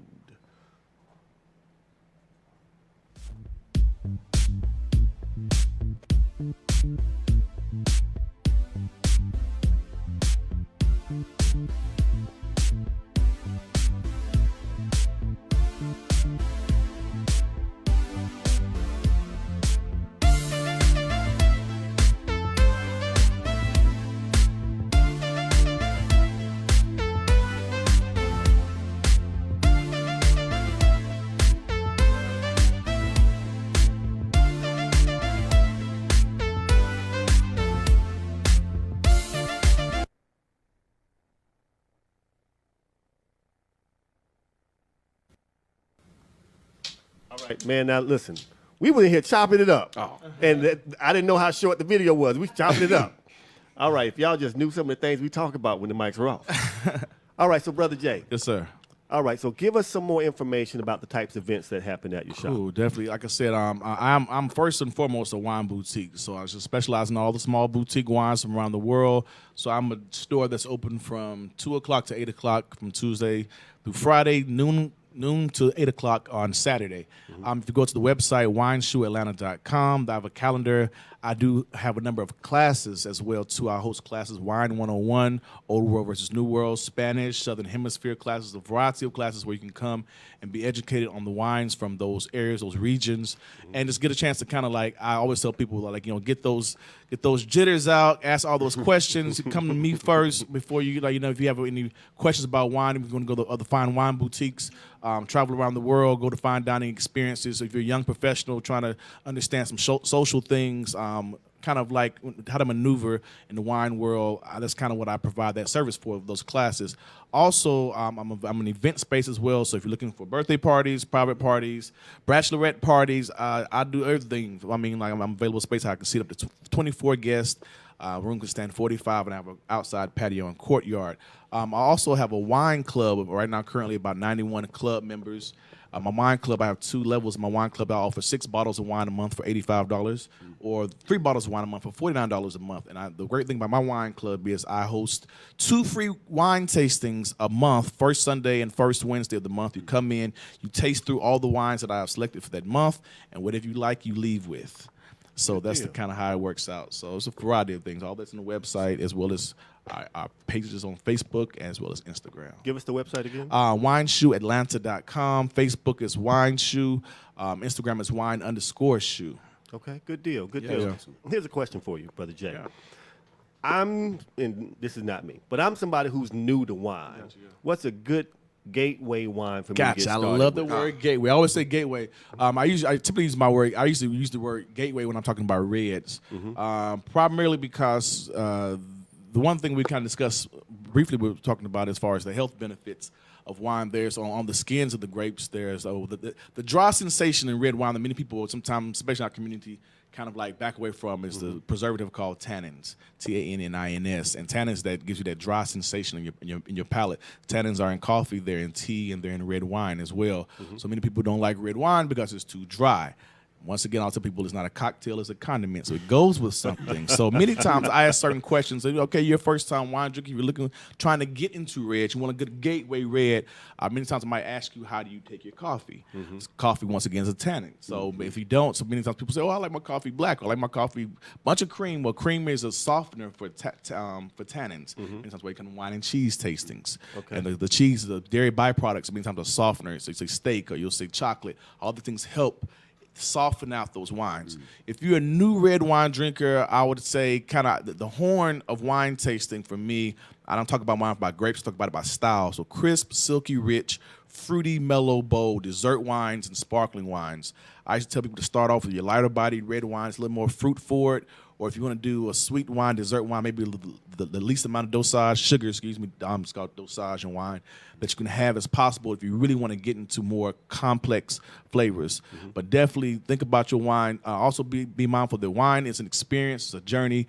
If you're tasting wine from Italy, take yourself and your mind to Italy. You're drinking wine from France, you're going to France. Drinking wine from Georgia, you're drinking wine from Georgia. So it's about the palate of the people that's around there. Most winemakers are making wine that complements the food, the lifestyle, and the cuisines of that particular area. Don't be so arrogant to be like, oh, I don't like this wine. Well, you're drinking Italian wine. You can't think it from a Coke standpoint. So you have to be mindful of but once I tell people, that's why, for many times when I think in our community, why wine was always such a thing of people thought it such a high society. I really realized over the years, it's because when people who are really into wine, when they're drinking these really expensive wines, it's because they've been there. We've not been anywhere. Okay. We're slowly starting to get there, to go to these places. We're traveling. You see all these, these noir travel things on Instagram. Everybody's going around the world and whatnot, which is really cool. But the more you go to these countries and you sit with these families and you remind the people and you have these cafes and you have the small places, and then you come back to America and I put a big bowl Barolo in front of you, the first thing you do is smell it and be like, oh, I remember that summer when I was in Italy.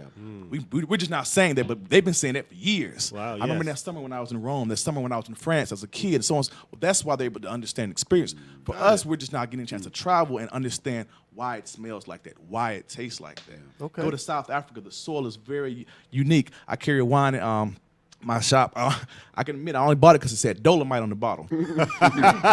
Dolomite. Said Dolomite. We'll take it. And the interesting thing was, I was like, we gotta tell people who Dolomite is. Do we have to tell people who Dolomite is? Man. We They should know, but let's go ahead and talk. Rudy Ray Moore, Dolomite. Listen, man, it said Dolomite on the bottle, but then my distributor explained to me that actually Dolomite is an actual soil component that's only found in Africa. It's a mixture of sediment and soil. Wow. It's an actual thing. It's just a soil that can only be found in Africa. And I was like, okay.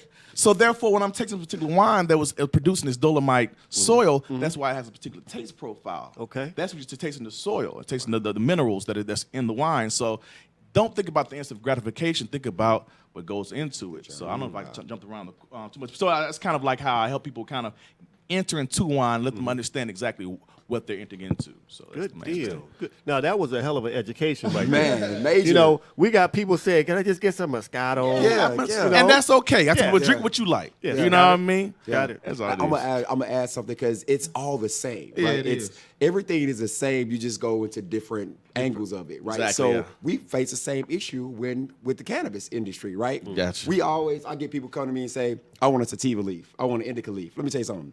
Nothing like that exists because you have to go a million years behind to say the sativa plant is that the first plant everything's a hybrid.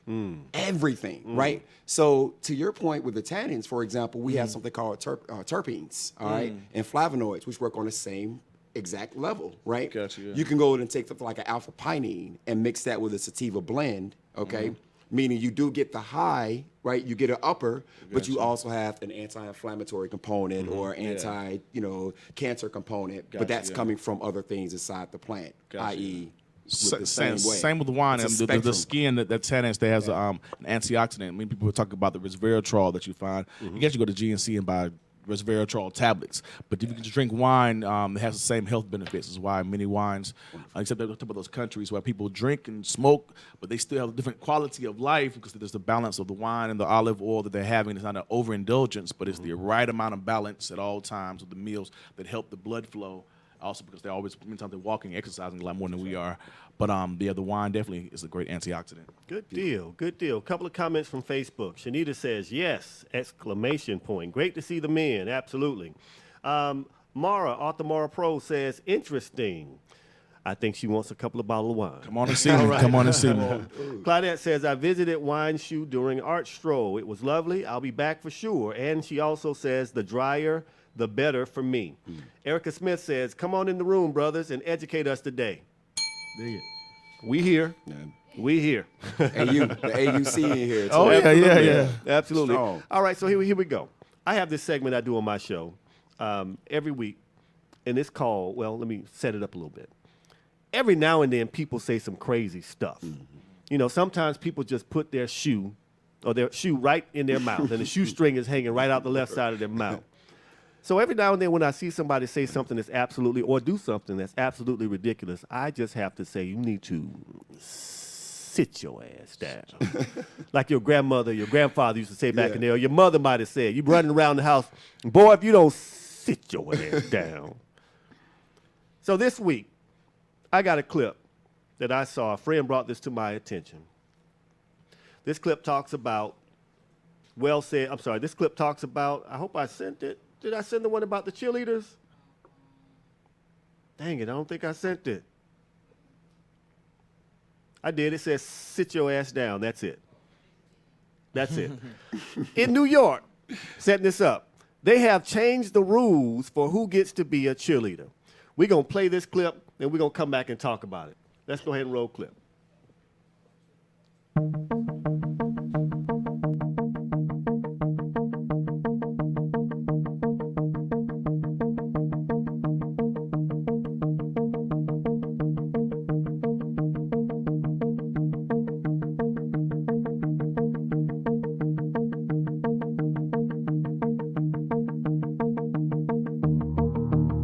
I came up here to state that I did not put in 18 months of work to lead up to this moment just to be told that it didn't matter anymore. It is unfair to me and every cheerleader who has earned their spots to change the rules after trials are over.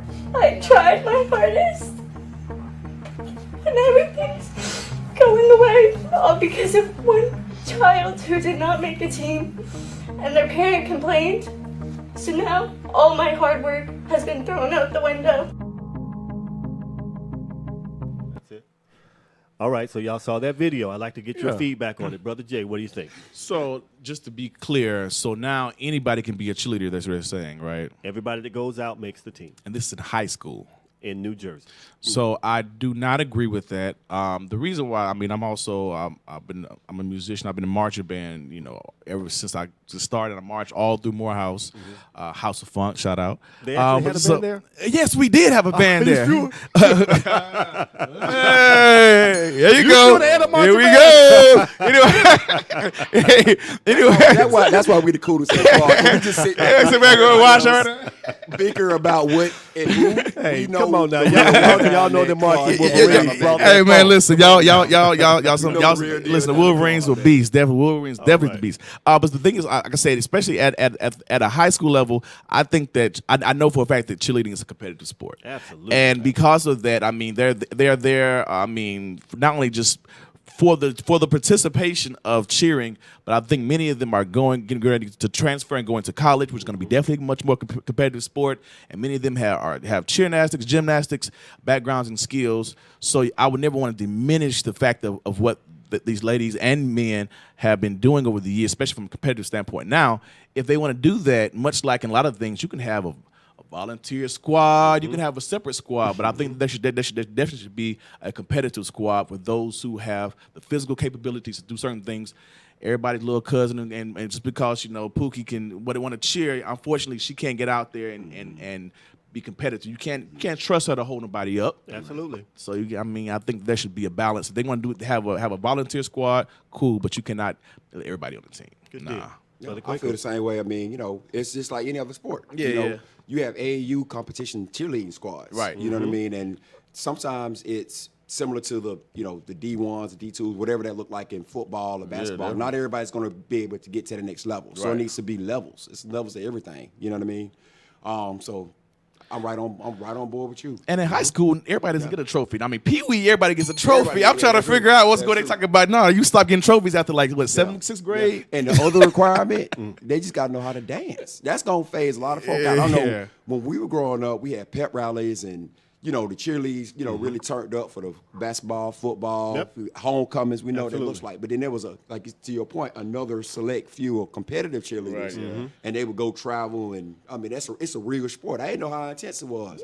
Very, To very one of my intense. friends, Very and intense. She been My in stepbrother very actually cheerleaded at Auburn. So I mean, you know, and it was funny because at first, you know, I mean, it was like you about to be a cheerleader, but he also marched bass drum. He played rugby for Auburn, and then he went down and he said, "No, I'm getting ready to cheer," and it was like, okay, it was very serious. In So, NFL, I think about to start letting male cheerleaders in. Are they? Yeah. so I don't watch the NFL anyway. Yeah, I'm I don't protesting. wa- I'm not I saying am that. still protesting the NFL. I'm just Until saying. my brother Colin Kaepernick is back on that back on field, that. I am still protesting the man. NFL. I had to throw that in there real quick. Damn it.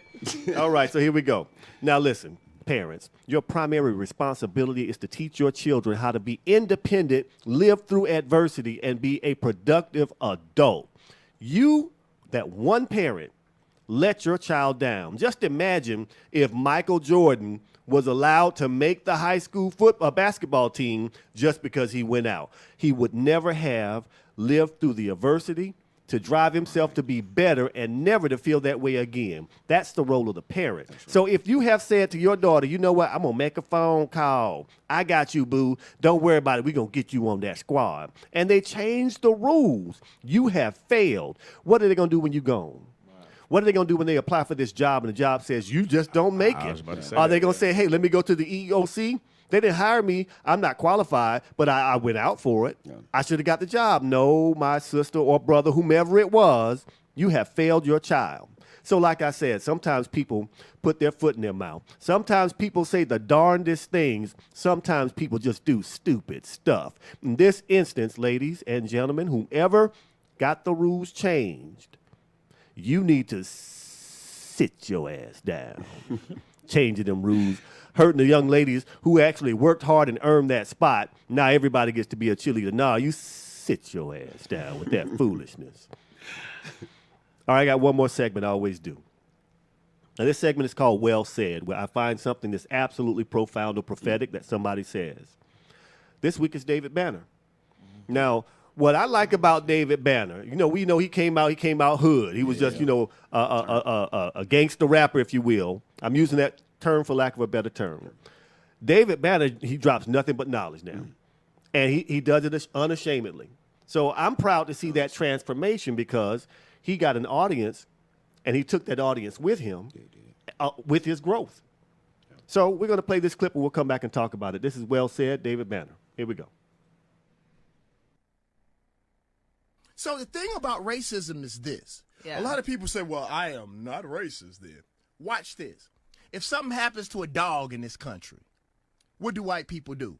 Shut down everything, pass laws, send people to jail. If you are not racist, then why are we still talking about the same exact things our great-grandparents are talking about? Nothing has changed in this country. So if you're so good, my neighbor is a cop, and he said, David Banner, ain't no such thing as good cops. And I said, what you mean by that? He said, because all the good cops know who the bad cops are. And they don't do And if they anything about it. really was about the business of being right and righteous, they would do something about it. Racism in this country is not hard. So Anytime you're saying white people... Well, let me ask you a question. So you're saying a bystander is is equally as guilty as yes. Okay, Oh, yes. that's it. Yeah, I if get I'm that. watching a young lady getting raped in my dressing room and I do nothing about it, then yes, I am a problem. When he was right about to drop that knowledge, but you get the point of it. We're in America experiencing some of the same problems 60, 70, 80 years later. Brother Kwaku, what do you think about his words? No, it's real. You know, it's inaction, right? It's I think Martin Luther King had it right with big ups to Morehouse College, one of y'all the greatest alum to come out of that institution. You know, when he was about to, I think this was his 50th year, right? We commemorated It just went by. And one of the things I've taken a point to go back and look at some of his past writings, especially at the latter part of his life. And he was talking about racism. If you're not helping the cause, you sitting back, and that's the whole point with the progressive movement. If you're going to be progressive and liberal, you also need to bring not only those who are lesbian, gay, that LGBT community, but you also need to fight for the racial component because both of those things are one and the same. Yes. You know what I mean? Because you're not doing it, you're also allowing it. You know what I mean? So, yeah. I mean, David Banner he's a very thoughtful, one of our thoughtful giants. You know what I mean? He's been that way. Even if some of his raps, he was talking about some more progressive things. And his platform, we need to hear that. Absolutely. Because come to the table and help us. Don't say, okay, I'm not gonna, because I'm not, out there picketing. You're in collusion too if you're not helping. Absolutely. Or not talking about brothers getting, slaughtered on the streets. It's a new game now. Absolutely. They just calling the cops and saying this brother is doing something. Absolutely. Barbecuing. Moving in. Moving out. Sitting in Starbucks. You see what I'm saying? And it has nothing to do with nobody talked to them, right? Nobody found out anything about what was going to come out of their mouth. So racism is alive, man. Absolutely. But we got to fight. We got to fight for each other too. Stop Absolutely. being racist towards one another from the shades. Stop all that, man. We all want people. Well said, Brother Jay. Yeah, I definitely agree with David Banner. A lot of things he says is always, been very profound. He's actually really great musician as well too. I think it really boils down to conviction on any individual's person. Like, whether it be white or black, like to stand up for something that they see going on. And I think as far as when it comes to white people, I guess the question is racism still going on, or do they have a responsibility? So like I said, it really boils down to your personal conviction. It's like, you see something going on, you should speak up. We've seen little videos and clips of like the examples of a white guy stealing a car and people walking by, and or black. Then they put a black person in it, or he's just walking by, and the assumption that something is going on. And once again, kind of goes back to what I said earlier, man. People just gotta die off, unfortunately, until we get the next generation of people where the things that we concern ourselves with. Unfortunately, I lost my grandfather 2 weeks ago. He was 99 years old. He was born in 1919. And I remember asking him all kind of questions. He graduated from Prairie View College in 1942. Wow. So and then went to the military, and after that, and then but the questions I used to ask him about, just like things he saw over the years, and all the way up until now, it's like there's a lot of hurt that's transpired in our communities and in their communities.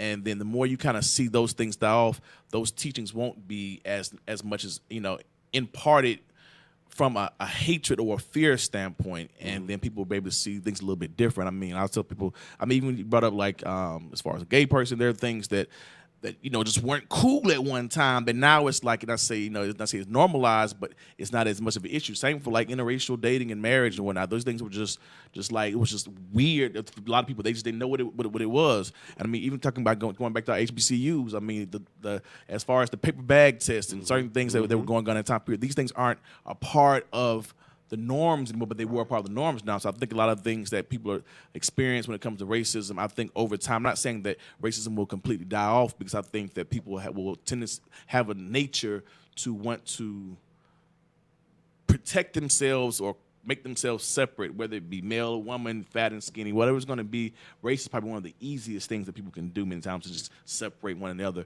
But I think that I think what we need to be doing is focusing on is not necessarily reversing the roles, but regaining our power as a people. Good deal. And not so much worrying about, what they do to us. Well said. Well said. Okay, now we are at the end of the show. The end of the show. Brother Kwaku, yes, sir. If someone wanted to get in contact with you, go ahead and give them your information, website, phone number, whatever you got. Absolutely. So we're located right here in Atlanta, 600 Bronner Brothers Way, the Relay Shop, USA, Rocket Shipments. Y'all come on down. Come check us out. We have a soft launch in 2 weeks. So, we'll definitely want to have as many people down. Sure. We occupy the old Bronner Brothers building. So the building that you occupy is there, the building they moved out of before, the last, they've been in 2 locations. The first location is one we occupy. We'd love to, show you what we do and get you in contact with whoever. We have a consulting company. Okay. We have a marketing issues. So you can find me at Kenneth, KENNETH .Bota, B as in boy, O as in orange, T as in Tom, A as in apple. Okay. At rocketshipments.com. One more time. Kenneth.Bota at rocketshipments.com. And, we'll point you and get you all laid out from marketing to sourcing all the way to, any logistics needs, medical marijuana, hair and beauty, anything that you're in, we can help you, grow your business. So wonderful. That's where we at. Thank you so much. Sir. Brother Jay. Cool. You can find me 339 Nelson Street Southwest, Atlanta, Georgia 30313. That's 339 Nelson Street Southwest, Atlanta, Georgia 30313. That's the address of the Wine Shoe. Wine SHOE Shoe. Our website is wineshoeatlanta.com. Our phone number, actually, the shop is 404-220-9042. Instagram is wine_shoe. Facebook is wine shoe. My personal is Staggly17. Hit me on any of these things, any questions you all have. If you want to book a private party or an event or come to a class or interested in wine club or just have any general questions, there is no wrong or dumb questions. I always tell people with just new questions. So that's all it is. Good deal. Good deal. I want to thank both of you for coming to the show. Man. Thanks for inviting me, man. This is what we try to do when we come and do this thing. Now, listen, we do this every Saturday from 6 o'clock p.m. to 8 o'clock p.m. right here on Instinct Radio. I need you to follow us on Twitter, Instinct_radio, Instagram, Instinct Radio, Facebook, Instinct Radio Station, Periscope, Instinct_radio. The email is instinctradiolive@gmail.com. I am Talk with Jeffrey. JEFFERY on all your social media platforms. You just do the hashtag or the @ and I will come up. Follow me on YouTube, Talk with Jeffrey. Instagram, Talk with Jeffrey. Twitter, hashtag or @ Talk with Jeffrey. I'll come up all over the place. Here's the thing. I need everybody to understand. Where you see somebody doing business and they are the business owner, spend money with them and go back and spend money with them. Where you see distribution, understand how important distribution is to any business. If you are distributing the goods and services, you know who to put people in contact with. Think about this now. We're building networks on this show. All right, I had a fabulous time. This was a great show. Yeah, man. All right, thank you, Brother Kwaku. That was great. Thank you, Brother Jay. Thank you, Brother Jeff. Next week, folks, next week, and I don't know if you knew this, but you brought this up. Next week, our show is called Are you more gay or are you more black? I have several people that are going to come in to talk about this because it's something we need to discuss. So I have about 4 or 5 guests next week, and we're going to ask the question, are you more gay or are you more black? Which one is it? And we'll see how that goes. I think it's going to be it's going to be a lot. It's going to be a lot. However, we got some intelligent folks that's going to be on the show, so don't get it twisted. You know, our guest, we don't bring any guests on here that can't hold their own, so it's going to be an excellent show. That's right. All right. This has been another great show. It's a great Saturday. Absolutely. We had fun. Yes, sir. Learned a lot. Learned a lot. Man. Absolutely. I wish I was able to hop in there earlier, man. You That's know all right. It sounds like y'all was going in. We'll have you back. We'll have you back definitely. But I am out. The biggest station in the world, playing all of today's hits. You're listening to Instinct Radio.